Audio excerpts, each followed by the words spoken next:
Malhar hi कर. Hi. Hello everyone. तर कसे आहात सर्व? मस्त मजेत ना? तुमचं पुन्हा एकदा स्वागत आहे माझ्या एका नवीन ब्लॉगमध्ये. सो आम्ही आता चाललेलो आहोत गावाला, पुण्यामध्ये जुन्नरला. उदापूर गाव आहे गावाचं नाव, आणि आम्ही यात्रेला चाललेलो आहोत. तर आता आम्ही सध्या माळशेज घाटामध्ये आहोत आणि निघतानापासूनचा ब्लॉग केलेला नाही आहे. इथून स्टार्ट करते, कारण की निघताना मग थोडी गडबड होती, कारण पहाटे खूप लवकर निघालो होतो आम्ही. तर आता माळशेज घाटमध्ये पोचलेलो आहोत आणि आता इकडे आम्ही लोक थोडंसं, इथे एक मंदिर आहे, त्या मंदिरामध्ये पाया पडायला प्रफुल्ल आणि माझे दीर गेलेले आहेत आणि आम्ही इथे थांबलेलो आहोत. सो तोपर्यंत मस्त असं नेचरचा आनंद घेत आहोत. एकदम छान असं मोबाईलमध्ये इतकं शूट झालं आहे की नाही माहिती नाही, पण खूप छान वाटतं आहे समोर एकदम बघून. आणि मी थोडी वेगळी वाटत असेल तुम्हाला, कारण की मी केसांची स्ट्रेटनिंग केलेली आहे. आणि कशी दिसते मला कमेंट बॉक्समध्ये नक्की सांगा. मला सूट होत आहेत का हे ते पण मला नक्की सांगा. मी नॅनोप्लास्टिक केलेली आहे केसांची, सो सूट होत आहे की नाही मला नक्की सांगा. आणि हे बघा किती सुंदर असा हा माळशेज घाट आहे आणि ही दरी आहे घाटाची. सो आम्ही निघालो सकाळी 7 वाजता निघून, नाश्ता वगैरे करून आता आम्ही 11:30-12 वाजता माळशेज घाटामध्ये आता पोहोचलेलो आहोत. आणि हा मल्हार आहे. मल्हार हाय कर.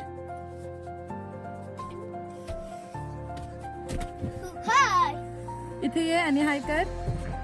हाय. विचार कसे आहात सर्व? कसे आहेत सर्व? मी आताच झोपून उठलोय. आता मी झोपून उठलो. आणि पुढे बोल. आता झोपून उठून आम्ही खाट लागणार. आता लागलाय घाट. लागलंय, पण मग ते आता आम्ही गावाला जाणार. आणि गावाला जाऊन काय करणार? मज्जा मजा करणार आणि खेळणार. आम्ही फक्त खेळायला आणि मजा करायलाच गावाला जातो, बाकी काय नाही. दिवसभर मातीमध्ये लोळायला. सो आता पोहोचल्यावर बघू आता किती वेळ लागतोय घरी पोहोचायला. अपडेट देत राहीन मी आता. आणि माझा हा ब्लॉग कसा वाटतोय नक्की सांगा. आधीचे पण माझे ब्लॉग तुम्हाला कसे वाटले हे नक्की सांगा कॉमेंट बॉक्समध्ये. आणि हा पण ब्लॉग कसा वाटला हे नक्की सांगा. आणि आता काहीच वेळात आम्ही आमच्या घरी पोहोचणार आहोत. फायनली आमचा प्रवास जो आहे तो आता संपत आलेला आहे आणि आता 5 ते 10 मिनिटात आम्ही घरी पोहोचू आमच्या.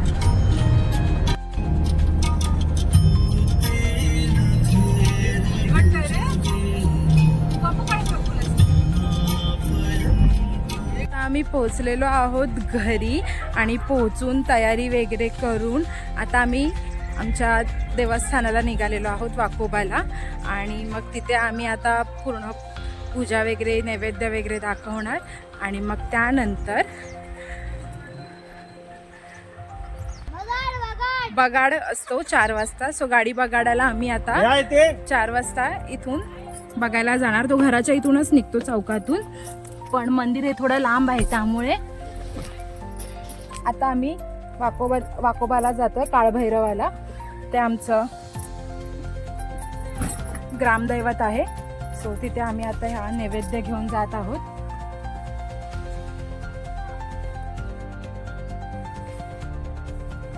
आणि कॉमेंट बॉक्समध्ये नक्की सांगा हे केस मला सूट होतात की नाही.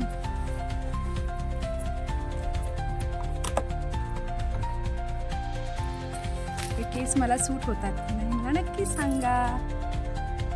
आणि माझं बाबू पण तयार झालेला आहे. 1 तासामध्ये आम्ही लाल पडलेलो आहोत पूर्ण. हे बघा इथे पूर्ण लाल चेहरा झालाय त्याचा. आल्यापासून तो जो घराच्या बाहेर आहे तो बाहेरच आहे.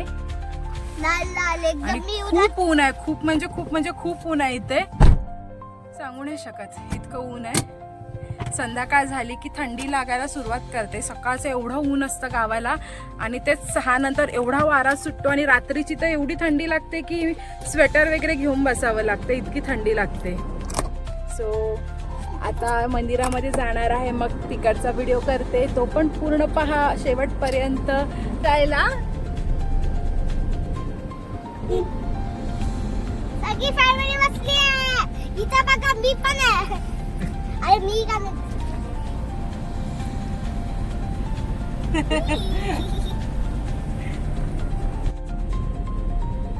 घरापासून एकदम जवळच आहे, पण रस्त्याच्या पलीकडे आहे, त्यामुळे आम्ही गाडी घेऊन गेलेलो आहोत. आणि आता बापूबाला गाडी बघाड किती वाजता ना छोटे स्टॉल लागले आहेत. सिलेंडर थोडं कमी असल्यामुळे खाऊचे असे स्टॉल नाही लागले आहेत, पण खेळणी वगैरे जे असतात त्याचे थोडेफार असे लागतात. आणि रस्त्याने जाताना शेती आहे, ऊसाची शेती आहे, त्यानंतर कांद्याची अशी शेती आहे. प्रत्येकाची वेगवेगळी अशी शेतजमीन आहे.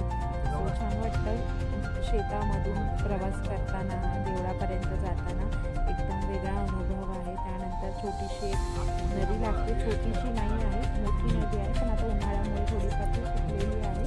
आणि त्या नदीच्या पुलाचं काम देखील चालू आहे, त्यामुळे थोडासा रस्ता आहे. पण मस्त असं वातावरण वाटतं गावी आल्यावरती. त्यानंतर शेती वगैरे सगळं बघून एकदम हिरवं हिरवं खूप सुंदर असं वातावरण वाटतं.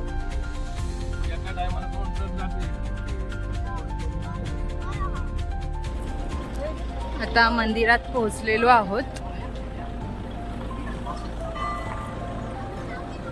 आणि इथे आता प्रफुल्ल तळी भंडारा घेत आहे देवासाठी.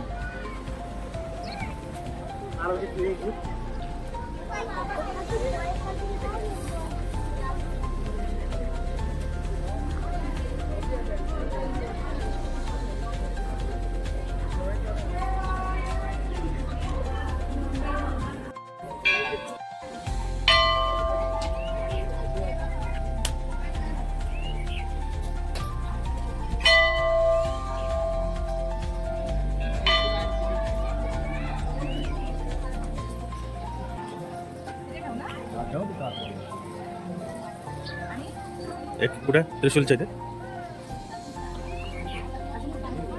ए सोन्या अगरबत्ती पेटव.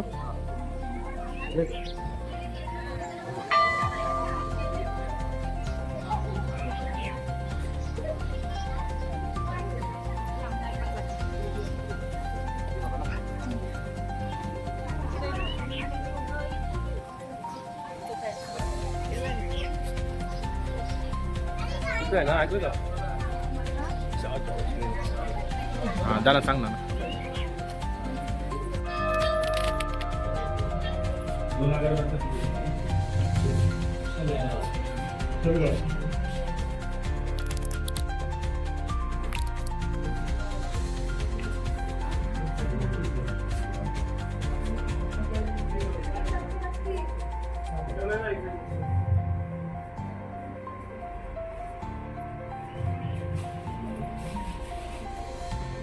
ज्यांना पाया पडायचं त्याने एक साईड नाही.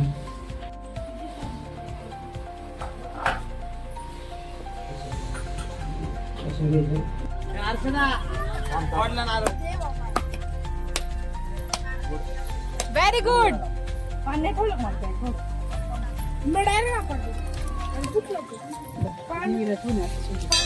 असं ठेवायचं देवी का, असं ठेवायचं आगर बाबी.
बाई काय पाणी होतं रे. तो तोड ना, तो तोड ना.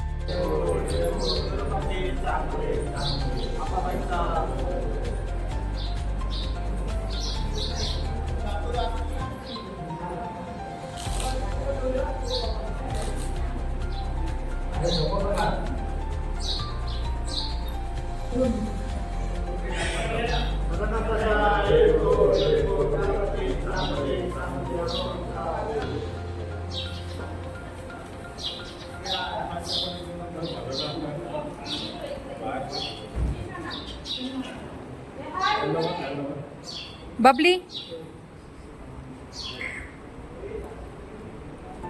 मी आता खातोय. हा थांबवलं.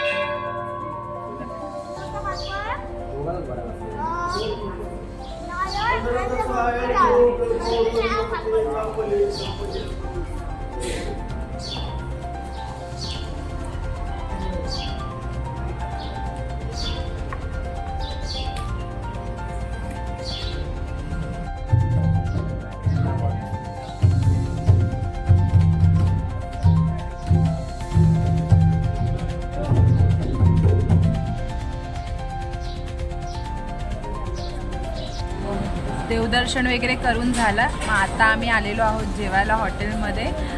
गावडे मेस म्हणून एक इथे मेस आहे, सो तिथे आलेलो आहोत. त्यांचा चटणीचा मेन्यू दाखवते मी तुम्हाला. आम्ही थाली ऑर्डर केलेली आहे, तर त्यांनी आम्हाला कसं दिलेलं आहे मी तुम्हाला दाखवते एकदा. हे ताट आहे, याच्यामध्ये लिंबू, कांदा, ही चटणी एक आहे, ही ओल्या खोबऱ्याची चटणी, मीठ, शेंगदाण्याची चटणी, साखर, लोणचं, त्यानंतर ही शेव दिली आहे त्यांनी. आणि हे पण असं कुटाचाच प्रकार काहीतरी वाटतोय, पण लसूण आहे ह्याच्यात खूप सारी. तर हे चटणीचेच प्रकार एवढे आलेले आहेत. आणि थाली बघा केवढी मोठी आहे ती.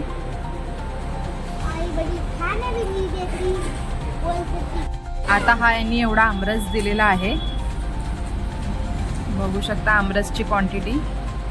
त्यानंतर ही भाजी आहे शिमला मिरचीची. आणि आता आमची पक्वानं एवढी झाली आहेत.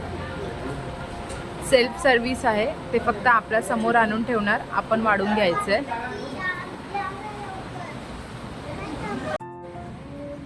त्यानंतर ही मूगमटकीची उसळ आणि अशा प्रकारे आमचं हे ताट रेडी होतं. जे मला हवं होतं तेवढं मी घेतलं होतं. आणि चपाती खाऊन झाल्याच्यानंतर भात आणि डाळ त्यांनी वेगळं आणून दिलं होतं. आणि अशा प्रकारे एकदम सात्विक आणि सुंदर असं आमचं जेवण झालं होतं आणि छान वाटत होतं.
मंदिराच्या इथे आता आम्ही तमाशा बघायला जाणार आहे.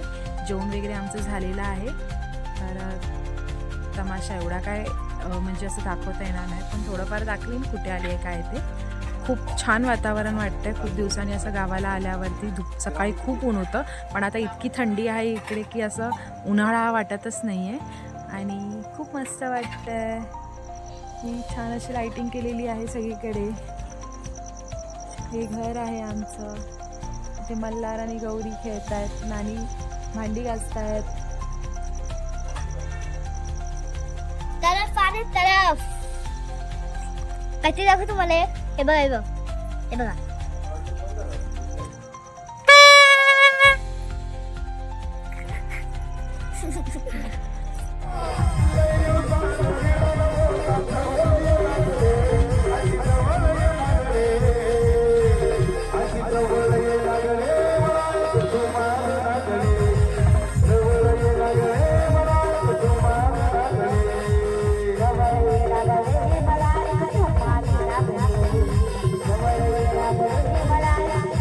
मला